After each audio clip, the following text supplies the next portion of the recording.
Et salut tout le monde, j'espère que vous allez bien. On se retrouve aujourd'hui pour parler de Bitcoin. Donc après ce week-end qui a permis vraiment, on va dire, aux participants de les rassurer un petit peu. Donc comme je l'ai dit, on a eu un week-end qui a rassuré un petit peu tout le monde. Donc on voit que comme j'en avais parlé dans la précédente vidéo, on était potentiellement aussi sur un scénario où on avait peut-être une déviation, donc une fausse cassure, où on voit justement le prix casser ici la structure, donc confirmé. Mais d'ailleurs, on a eu énormément d'activités ici de vente et d'achat. Ça a beaucoup, beaucoup échangé sur ce niveau-là. Et on voit que derrière, Bitcoin a réintégré vraiment la neckline. Donc, c'est un peu comme si on était quand même dans un range ici. Et Bitcoin, tout simplement, a refusé la cassure et a fait un gros fake out. Les acheteurs ont énormément enfin, défendu ce niveau, se sont mis à acheter en assez grosse quantité pour que le prix revienne justement réintégrer ce range pour, rebatailler à nouveau. Très souvent, donc moi ce que j'aime souvent, c'est vraiment parler de symétrie de marché et très souvent avec des types de déviations comme ça, moi j'aime souvent c'est, me fier un peu à ce schéma un peu de symétrie. Donc, moi je m'attends quand même à ce qu'on ait un peu un type de price action un peu de ce genre. Donc, attendez que je le paramètre bien. Tac. Je l'ai mal mis. C'est le miroir qui est de trop. Voilà, donc je m'attends vraiment à ce qu'on ait un peu un price action un peu de ce type-là, où justement, voilà, on remonte aussitôt qu'on est descendu là et ensuite on a quand même pas mal de résistance sur ces niveaux. Donc on risque un petit peu de rebatailler dans ce range justement et on verra ce que ça donne. Est-ce qu'on est peut-être dans un type de top à nouveau ou est-ce qu'on va être reparti? En tout cas, moi, ce qui m'intéresse principalement dans ce genre de schéma ici de symétrie de marché, c'est surtout, cette phase ici là de consolidation, de bataille qu'on risque de retrouver, suite à cette réintégration de range pour vraiment, questionner le marché sur, sa réelle envie de reprendre, de continuer ce mouvement en fait, cette réintégration pour ensuite, repartir de plus haut. Ou est-ce que les vendeurs en effet, vont continuer, d'être présents et de défendre ce top pour ensuite, réactiver, on va dire, un nouveau top de marché pour, repartir. Donc là, on risque d'avoir quand même une belle bataille, à présent et c'est vrai que, pour ma part, je reste quand même assez haussier grâce à cette réintégration, puisque on est quand même dans un type de enfin, on est dans une phase de cycle actuellement qui est plutôt propice vraiment à ce que Bitcoin, crée son blow off top. Donc, je fais référence simplement au cycle des 4 ans, où actuellement on est dans la phase d'euphorie et c'est vraiment maintenant dans cette phase-là que en général on a Bitcoin qui commence vraiment à créer, des richesses de manière stupide tellement il grimpe et il grimpe, très facilement.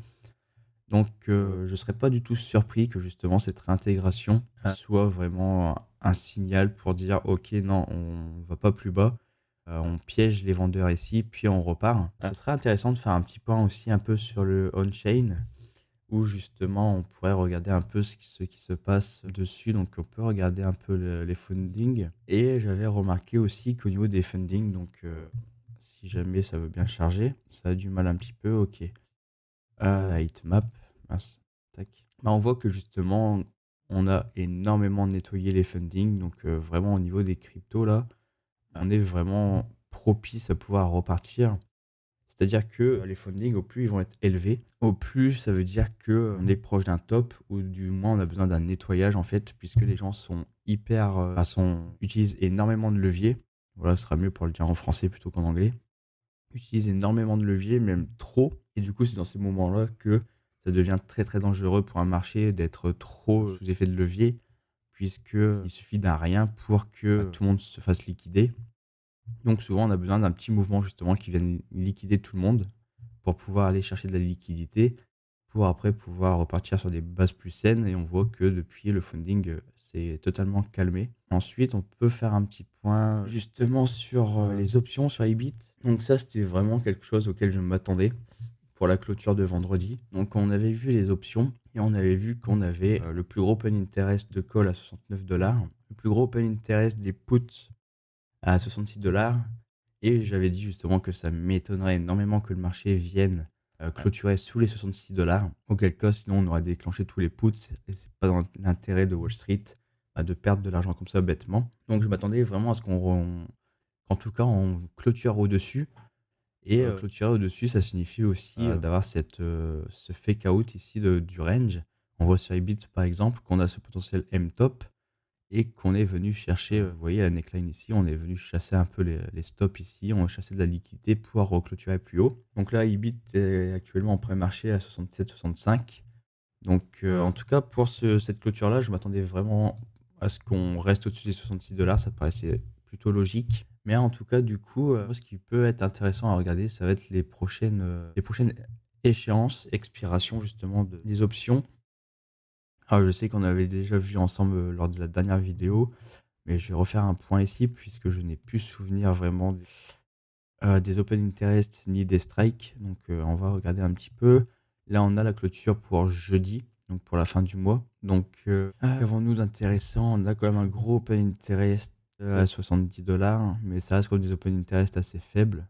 C'est pas l'échéance la plus utilisée. Donc ouais, on est ici à 65. On a quand même eu 7268, c'est le plus gros open interest en puts. Je pense pas vraiment que ces options ici sur le 31 juillet soient très significatives pour le marché. On a quand même très très peu de volume, très peu d'open. Et là ici déjà pour le 1er août, donc là c'est déjà plus intéressant étant donné que ce sera vraiment la fin de la semaine, ce sera la clôture du vendredi. Là la clôture du jeudi c'était simplement parce que c'était la dernière expiration pour le mois de juillet, donc c'est peut-être pour ça que les gens ne traitent pas beaucoup dessus. Eux s'en foutent que ce soit le 31 juillet. Eux, ce qu'ils veulent, c'est vraiment la fin de la semaine, le vendredi, et du coup, on est sur le 1er août. Et là, on voit que les open interest sont déjà plus significatifs. Donc, on a un Ibit à 70 $ à 34 000 d'open interest en call. On a du quasiment 28 000 ici à 66. Donc là, c'est toujours les mêmes schémas en fait pour le 1er août. Pour le 1er août, on a encore ce range ici qui se dessine où on a les calls ici à 70. On a encore des puts ici à 66. Donc là, clairement, pour moi, pour le 1er août, il ne faut pas s'attendre à grand-chose sur Bitcoin, je pense.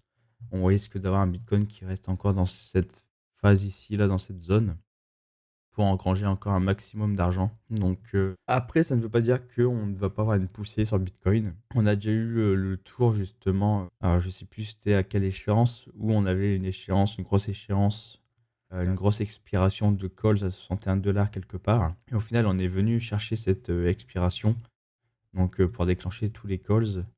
Donc va falloir surveiller tout de même ce qui se passe. Mais en tout cas, dans tous les cas, s'il y a une chose de sûre, à mon humble avis, c'est qu'on ne viendra pas clôturer sous les 66 $ ici. Donc ça signifie que pour Bitcoin, bah déjà d'ici le 1er août, ce lot ici, là, ce niveau-là, risque d'être énormément défendu en tout cas.